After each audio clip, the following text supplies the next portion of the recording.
नमस्कार विद्यार्थियों, आज हम बात कर रहे हैं चैप्टर 3 का अंतिम भाग 7 बीज परिवर्धन के बारे में हमने बात की थी। बीज परिवर्धन में बीजांड से बीज परिवर्तित होगा और उस बीजांड में कौन कौन सी संरचनाएं हैं और वो संरचनाएं बीज में कौन सा भाग बनाएंगी। तो सबसे पहले हम बात करें बीजांड व्रंथ। बीजांड जिस व्रंथ से जुड़ता है, एक डंठल नुमा कह सकते हैं हम, बीजांड व्रंथ है, वो बना लेगा किसका व्रंथ? बीज का व्रंथ। नाभि का जो ऊपर की संरचना बीजांड व्रंथ से, वो एज इट इज बीज में भी वैसे ही रहेगी। बीजांड काय है, वो या तो अफासित हो जाएगा, मतलब समाप्त हो जाएगा, या फिर कभी कभी वो परिभ्रूणपोष बनाता है। भ्रूणपोष है, उसके चारों ओर एक आवरण बनाता है जिसको बोलते हैं परिभ्रूणपोष। चौथा जो संरचना है, बीजांड का भाग है अध्यावरण, वो अध्यावरण बनाएगा बीज का आवरण, जिसको बोलेंगे हम बीजावरण। और बीजावरण है, उसमें दो आवरण हैं। बाहरी जो आवरण है उसको बोलते हैं टेस्टा और आंतरिक जो आवरण उसको बोलते हैं टैगमैन। टेस्टा और टैगमैन दोनों आवरण मिलकर के कहलाते हैं बीजावरण, जो किससे बनते हैं? बीजांड के भाग अध्यावरण से बनते हैं। फिर नेक्स्ट संरचना बीजांड की भ्रूणपोष। भ्रूणपोष है, वो भी उपयोग में आ जाता है, अपासित हो जाता है, या कभी कभी कुछ पादपों में उपस्थित भी हो सकता है। फिर हमने बात की थी भ्रूण कोश में जो कोशिकाएं होती है, एक तो अंड समुच्चय वाली, दूसरा प्रतिमुखी उदर निभाग की ओर कोशिकाएं रहती हैं। तो जो सहायक कोशिका और प्रतिमुखी कोशिका है वो तो अपासित हो जाती है। एक कोशिका है वो ही उपयोग में आती है, और वो कौन सी कोशिका है? अंड कोशिका। अंड जो कोशिका है वो निर्माण करती है किसका? भ्रूण का। तो ये अपने आप में विशेष कोशिका है अंड कोशिका, क्योंकि ये बीजांड में अंड कोशिका थी जो क्या बनाएगी? बीज में भ्रूण बनाएगी, जो कि एक महत्वपूर्ण संरचना है भ्रूण। जो द्वितीय केंद्रक था भ्रूण कोश, कोश की हम बात नहीं कर रहे, भ्रूण कोश। भ्रूण कोश जो हमने बताया था 7 कोशिकीय 8 केंद्रकीय संरचना, उन्हीं में निभाग की ओर 3 कोशिकाओं का समूह था, नीचे जो बीजांड द्वार है उधर भी 3 कोशिकाओं का समूह था, और बीच में केंद्रीय कोशिका थी जिसमें 2 केंद्रक थे। ठीक है, तो वो संरचना आप दिमाग में रखें। उसमें द्वितीयक जो केंद्रक था वो कौन सी संरचना बनाएगा? भ्रूणपोष।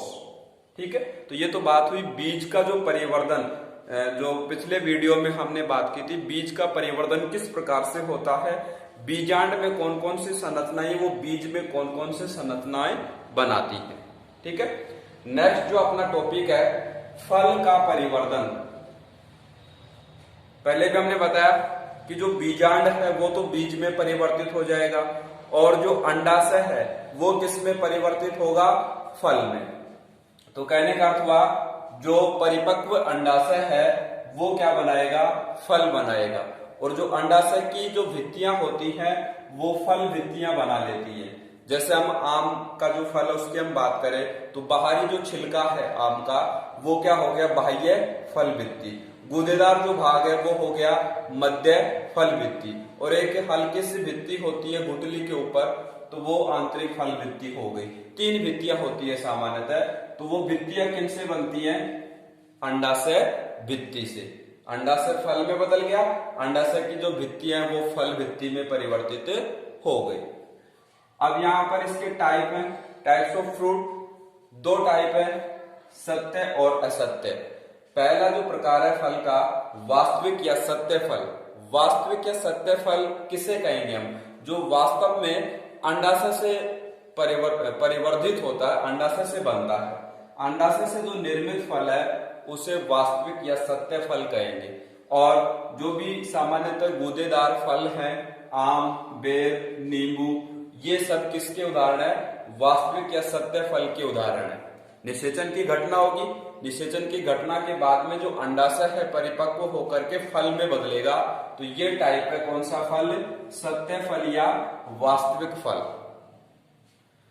दूसरा जो टाइप है फलों का, आभासी या असत्य।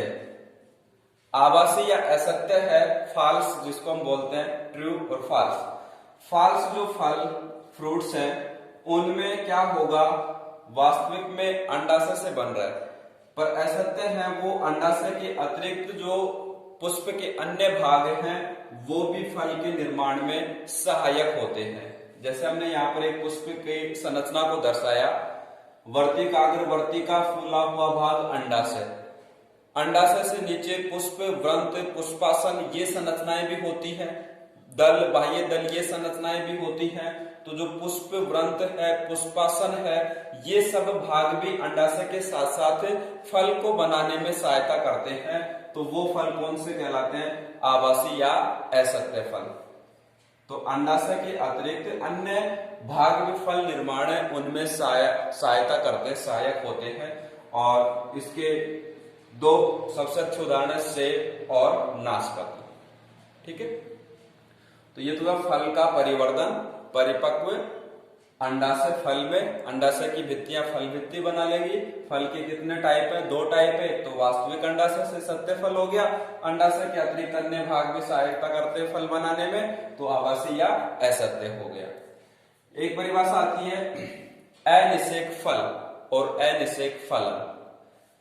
अनिषेक फल किसे कहेंगे, कई बार जो अंडाशय है वो बिना निषेचन के भी फल में परिवर्तित हो जाता है, और बिना निषेचन के फल में परिवर्तित हो गया अंडाशय, तो ये प्रक्रिया तो कहलाएगी अनिषेक फलन। प्रक्रिया का नाम तो क्या रहेगा, अनिषेक फलन।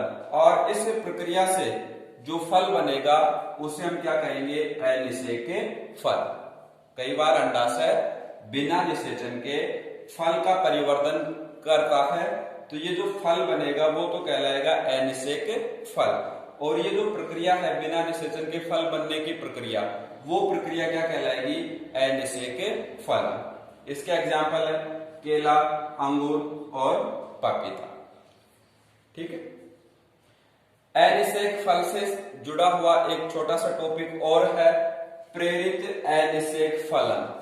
प्रेरित का अर्थ है प्रेरणा से, प्रेरित करें हम उसको किसी माध्यम से। तो ये दो हार्मोन हैं जिनको बोलते हैं वृद्धि हार्मोन, ऑक्सिन और जिब्रेलिन। ये दोनों वृद्धि हार्मोन यदि हम वर्तिकाग्र पर छिड़काव करते हैं तो अनिषेक फलन है वो प्रेरित हो जाता है। तो इस प्रक्रिया को हम क्या बोलेंगे, प्रेरित अनिषेक फलन।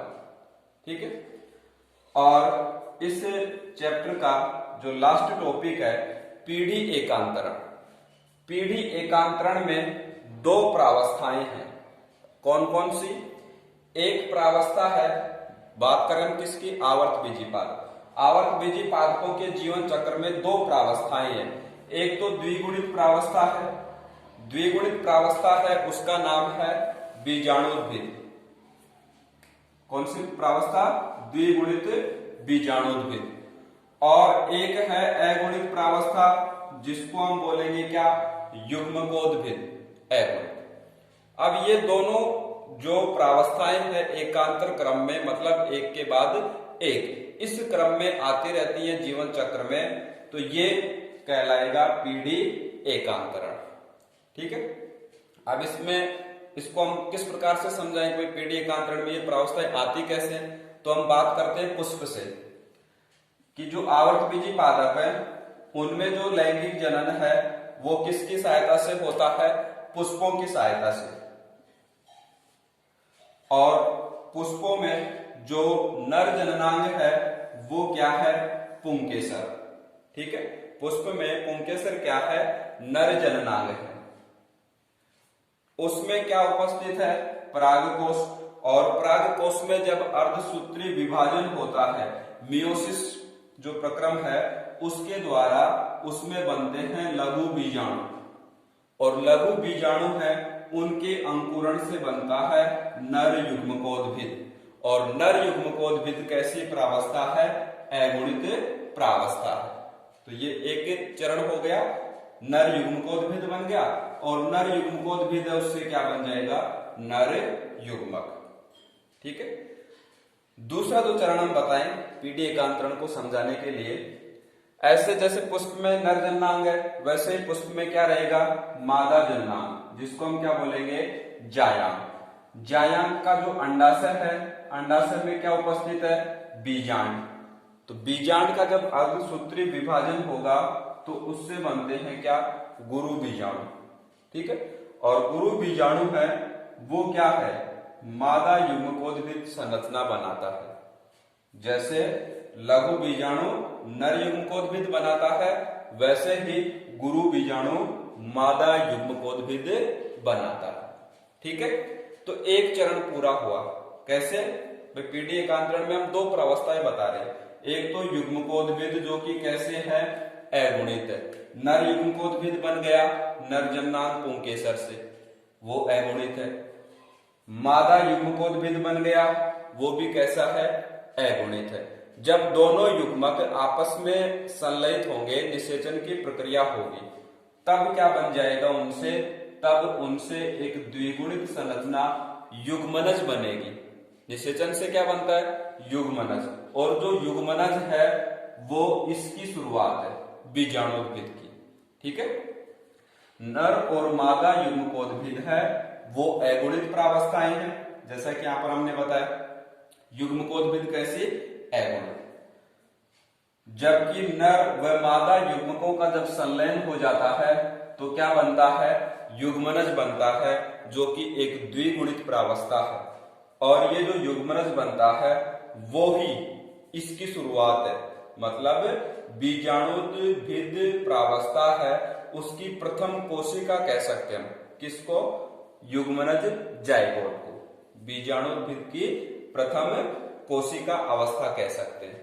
तो इस प्रकार से क्या निष्कर्ष निकला कि जो आवर्त बीजी पादप है उनके जीवन चक्र में द्विगुणित और अगुणित, पहले जैसे जो पादप है बीजाणुद्भिद है द्विगुणित हम मान लेते हैं, उससे नया युग्मक बनेंगे नर और मादा, वो कैसे रहेंगे, अगुणित रहेंगे।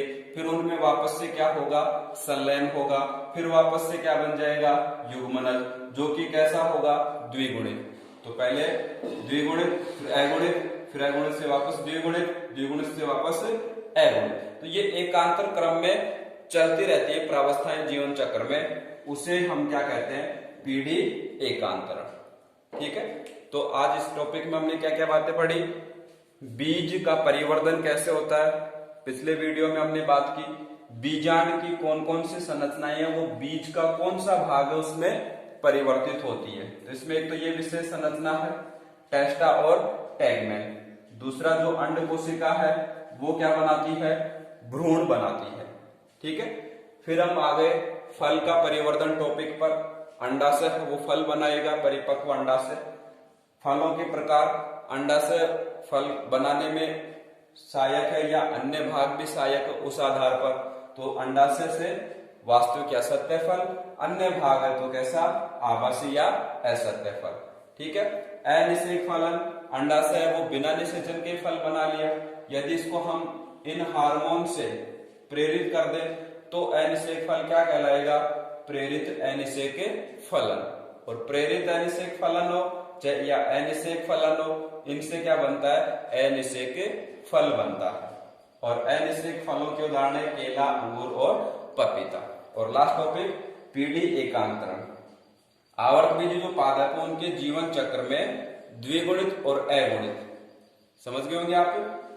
पहले नर युग्मकोद्भिद बना, मादा युग्मकोद्भिद बना, नर युग्मक मादा युग्मक दोनों का संलयन, दोनों क्या थे, अगुणित थे, उनसे क्या बने, द्विगुणित युग्मनज बना।